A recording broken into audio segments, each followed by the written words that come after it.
Hi, my name is Arnav. I'm from Section A, roll number 2501001.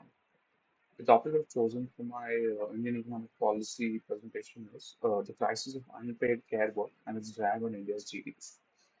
I'd first like to take a while to discuss why I consider this a core economic problem. So, India's GDP hides a huge structural inefficiency, which is unpaid care work. Now, this includes activities such as cooking, cleaning, childcare, and elder care, and is performed mostly by women. The economic value of these activities combined is estimated to be around 15 to 17% of India's GDP by an article in the Hindustan Times. This makes it not just a women's issue, it is a macroeconomic distortion that suppresses labor force participation, it lowers productivity, and costs India billions in lost economic output annually. So, a bit of historical context about this. I'd like to understand how we got here.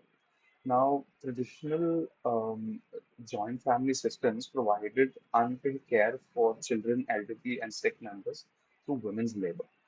This is slowly changing because of migration. So, migration has fragmented joint families.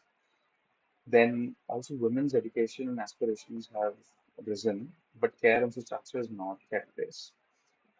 And as something called a double burden phenomena. So even as women enter paid work, around 76 minutes per day in 2024, their unpaid care time remains static, which basically means that even though they are productively working, they still have to contribute the same amount of effort at home, which leads to a double burden effect.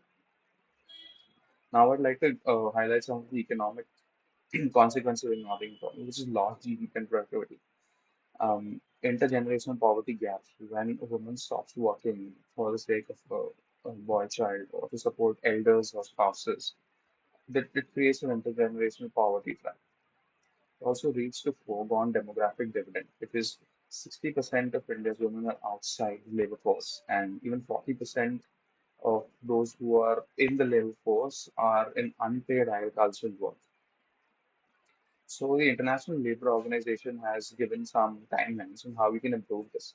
So they say in the 0 to 6 months period, you can mandate gender neutral parental leave.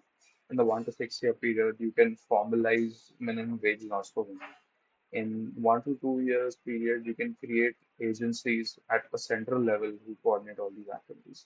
At a 3 to 5 year period, you can include geriatric care and improve that facility. And in the 5 year period, you can provide stuff like pensions.